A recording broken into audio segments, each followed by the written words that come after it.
భారతదేశం పైన ఏదో కొన్ని ప్రయోగాలు చేద్దామని చెప్పి మేము కూడా దాడి చేయగలుగుతామని చెప్పి ఒక కుటీల ప్రయత్నాన్ని ప్రారంభించాం. పాకిస్తాన్కి మద్దతుగా నిలుస్తున్న భారతదేశంలో ఉన్నటువంటి మూర్ఖులకి తెలవాల్సింది ఏంటంటే, భారతదేశ సైన్యం ముందు, భారతదేశ సైనిక పాఠవాల ముందు ఎవరు ఏం చేసినా కనీసం భారత గగనతలంలోకి రావడం గగనం అనే విషయాన్ని ఈరోజు భారత సైనికులు మరొకసారి నిరూపించినారు. అందుకని వృధా ప్రయత్నాలు మానుకొని కవ్వింపు చర్యలను ఎల్ఓసి పక్కన బంద్ చేసి జరిగిన పొరపాట్లను సరిదిద్దుకొని మా వల్ల పొరపాటు జరిగింది, ఇంకొకసారి టెర్రరిజాన్ని మా దేశంలో పెంచము పోషించమని ప్రపంచం ముందు లెంపలేసుకొని కనీసం మీ పౌరులకి 4 పూటలు 2 రొట్టెలు దొరికే రీతి లోపలైనా ప్రపంచం ముందు మంచి పేరు తెచ్చుకోవాలనేది పాకిస్తాన్ సైన్యానికి, పాకిస్తాన్ అధ్యక్షులకి ఈ సందర్భంగా మనం ఇతో పలకాలి.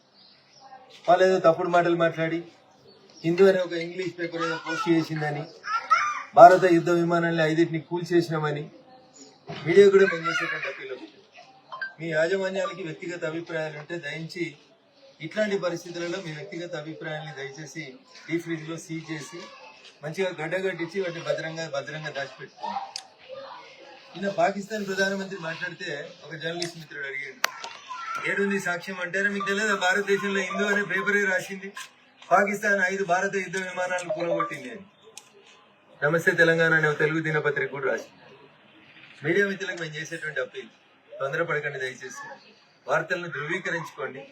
మన సైన్యం మన ప్రజల మనోభావాలను దెబ్బతినే రీతిలో ఎవరు మాట్లాడినా ఎవరు రాసినా భారత సైన్యం ఇంతకుముందే అప్పీల్ చేసింది, మీకు సంయమనం పాటించండి, అధికారికంగా మేము ఇచ్చేటువంటి వార్తల్ని చూడండి అని. తప్పుడు వార్తలు రాసి ఇది ఎలక్షన్ ప్రచారం కాదు, మీ పార్టీ కోసం మీరు బాగా ఉదుకునేందుకు, భారతదేశాన్ని తక్కువ చేసేందుకు ఏ పత్రిక ట్రై చేసినా, ఏ టీవీ ఛానల్ ట్రై చేసినా పార్టీగా మేమేం మాట్లాడకపోవచ్చు, కానీ ప్రజల నుంచి వచ్చేటువంటి స్పందన, ప్రజల నుంచి వచ్చేటువంటి తిరుగుబాటుని ఆయా పత్రికా యాజమాన్యాలు, ఆయా టీవీ యాజమాన్యాలు ఎదుర్కోవాల్సినటువంటి పరిస్థితి. సుదీర్ఘ అనుభవం ఉన్నటువంటి ఒక సీనియర్ ఆంగ్ల దినపత్రిక హిందూ వెనుక ముందు ఏం ఆలోచించకుండా వార్తలు రాస్తుంది. పాకిస్తాన్ భారతదేశ 5 యుద్ధ విమానాల్ని పడగొట్టింది అని. అది సాధ్యమవుతుందా? అసాధ్యమైన వార్తల్ని, అసత్యపూరితమైనటువంటి వార్తల్ని, మోడీ గారి మీద ద్వేషంతో, భారతీయ జనతా పార్టీ మీద ద్వేషంతో, ఈ దేశం మీద ద్వేషంతో సెక్యులరిజం పేరు మాట్లాడేటువంటి మేధావులందరూ కూడా మళ్ళీ అప్పీల్ చేస్తా ఉన్నాం. దయించి మౌనంగా ఉండి ఈ దేశ ప్రజల ఆకాంక్ష దిక్కు మీరు మాట్లాడడం నేర్చుకోండి. అంతే తప్ప సోషల్ మీడియా ఉందని, బ్లాగులు ఉన్నాయని ఏడబడితే వాడు ప్రొఫెసర్ అని ఒకడు, ఇంకొకడని ఎవడు మాట్లాడినా ఈ దేశ సమగ్రతకి, ఈ దేశ సమైక్యతకి భంగం వాటిల్లే రీతి లోపల మాట్లాడేటోళ్ళు ఎవరైనా ఖచ్చితంగా కాన్సిక్వెన్సెస్ ని ఫేస్ చేయాల్సి ఉంటుంది. మాస్టర్ మైండ్స్ కామర్స్ చదవాలనుకునే 10th ఇంటర్ విద్యార్థుల తొలి ఎంపిక. ఎస్ఆర్ఎం అనేటువంటి యూనివర్సిటీలో ఒక ప్రొఫెసర్ మాట్లాడింది, భారత ప్రభుత్వం, భారత రాష్ట్రపతి వారి మీద చర్యలు తీసుకున్నారు, ఉద్యోగం నుంచి తొలగించబడ్డారు. తెలంగాణలో కూడా కొంతమంది ట్వీట్లు పెడతా ఉన్నారు, అడ్డగోలుగా ఏది పడితే ట్వీట్లు పెడతా ఉన్నారు. నేను మళ్ళీ చెప్తా ఉన్నా, మా నోరు అనవసరంగా పాడేసుకునేటువంటి పరిస్థితి తీసుకురాకండి, సమయం పాటించండి. సింధూరం అంటే బరాబరి మా ఆడబిడ్డల సింధూరమే, అది భారత మాత నుదుటి సింధూరమే. దాన్ని తొలగించాలని చూసినోడు ఎవడైనా, ఈ గడ్డ మీద పుట్టినోడైనా పక్క గడ్డ మీద పుట్టినోడైనా, మా ఆడబిడ్డల సింధూరాన్ని ముట్టాలని ప్రయత్నం చేసినోడు ఎవడైనా ఏడదాక్కున్న ప్రపంచం అంచులలో పొలిమేరల దాకా తరిమి కొట్టైనా తీసుకొచ్చి కొడతామని చెప్పి ప్రధానమంత్రి గారు ప్రపంచానికి చెప్పిండ్రు. అదే జరుగుతుంది. చదువు చెప్పాల్సినటువంటి ప్రొఫెసర్లు, ప్రభుత్వం ఇచ్చినటువంటి బాధ్యతాయుత స్థానాల్లో ఉండి లక్షల్లో జీతాలు తీసుకునేటువంటి ప్రొఫెసర్లు ఈ దేశానికి వ్యతిరేకంగా మాట్లాడి ఫ్రీడమ్ ఆఫ్ స్పీచ్ అని మాట్లాడితే, యుద్ధం జరిగేటప్పుడు ఫ్రీడమ్ ఆఫ్ స్పీచ్ ఉండదు, మిలిటరీకి బుల్లెట్ కి ఫ్రీడమ్ ఆఫ్ స్పీచ్ కనబడదు. అందుకని దయించి అట్లాంటి పరిస్థితులను తీసుకురాకండి. బయట శత్రువుల కంటే ఎక్కువ అంతర్గత శత్రువులు ఎక్కువ అనేటువంటి ద్వేషభావనని ప్రజలు మీ మీద పెంచుకునేటువంటి పరిస్థితిని దయచేసి తీసుకురాకండి.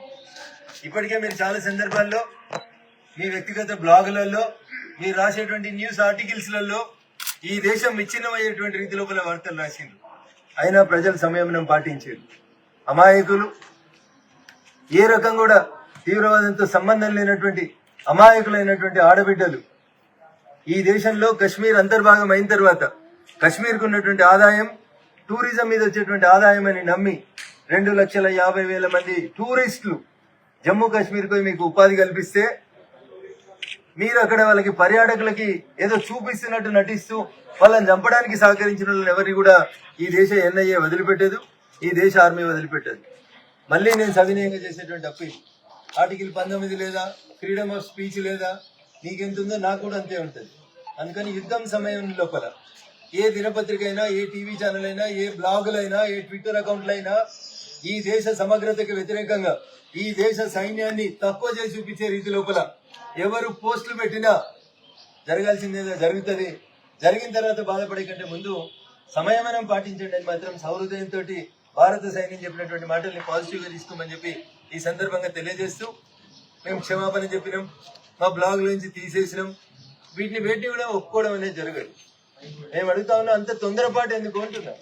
ఈ దేశ సైన్యాన్ని కించపరిచి రాసేటువంటి వార్తలకి అన్నం తింటురా మనుషులేనా? అంత తొందరపాటు ఎందుకు అనేది భారతీయులుగా, భారత ప్రజలుగా మేము అడుగుతున్నటువంటి అంశం. కాబట్టి మళ్ళీ చెప్తా ఉన్నాం మీడియా మిత్రులకు కానీ, ప్రజానీకానికి కానీ, ఈ సమయం లోపల, ఇది ఎలక్షన్ సమయం కాదు, రాజకీయాలు మాట్లాడుకోవడానికి చాలా దూరం ఉంది. ఇంకా 3.5 సంవత్సరాలు, 4.5 సంవత్సరాలు ఉంది. అప్పుడు మాట్లాడుకుందాం రాజకీయాల గురించి.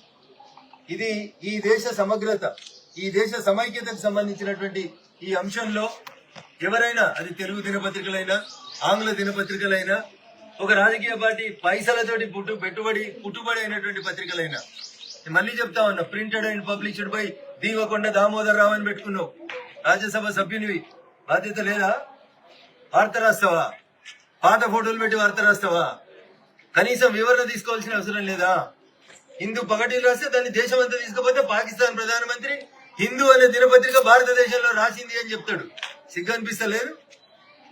అందుకని దయించి ఇట్లాంటి పత్రికలు నడుపుతున్నటువంటి యాజమాన్యాల మీద ప్రెస్ కౌన్సిల్ ఆఫ్ ఇండియాకి, నువ్వు రాజ్యసభ సభ్యుడైనందుకు రాజ్యసభ చైర్మన్ జగదీప్ ధన్కర్ గారికి, తప్పుడు వార్తలు రాసినందుకు నీ రాజ్యసభ సభ్యత్వాన్ని, నిన్ను అరెస్ట్ చేయడం, దేశద్రోహం కింద కేసు పెట్టడం, ఆ పత్రికకు ఇచ్చినటువంటి లైసెన్స్ రద్దు చేయడం, ఇవి ప్రధానంగా ఈ రోజు ఒక కంప్లైంట్ జిల్లా ఎస్పీ మెదక్ గారికి ఇవ్వడం జరిగింది, మీ మీద దేశద్రోహం సెడేషన్ కేసులు పెట్టమని. 2 రాజ్యసభ చైర్మన్ జగదీప్ ధన్కర్ గారికి ఇచ్చినాం, నీ రాజ్యసభ సభ్యత్వాన్ని రద్దు చేయమని చెప్పి. 3 ప్రెస్ కౌన్సిల్ ఆఫ్ ఇండియాకి ఇచ్చినాం, ఐబీ మినిస్టర్ గౌరవనీయులు అశ్విని కుమార్ వైష్ణవ్ గారికి కంప్లైంట్ చేసినాం, మేము క్షమాపణ పెట్టినాం, మేము ఆన్లైన్ లోకి వెళ్ళి తీసేసినాం. ఈ సన్నాయి నొక్కులు వనికిరావు, మీ సన్నాయి నొక్కులకి బరాబర్ జవాబు వస్తుంది. కాబట్టి మళ్ళీ చెప్తా ఉన్నాం, దయించి సైన్యాన్ని తక్కువ చేసి ఈ దేశాన్ని తక్కువ చేసేటువంటి కార్యక్రమం ఎవరు చేసినా అది మంచిది కాదు. సైన్యం జవాబు చెప్పేటువంటి పరిస్థితి తెచ్చుకోవద్దని నేను వారికి అందరికీ కూడా సవినయంగా అప్పీల్ చేస్తూ సెలవు తీసుకుంటాను. మాస్టర్ మైండ్స్ కామర్స్ చదవాలనుకునే 10th ఇంటర్ విద్యార్థుల తొలి ఎంపిక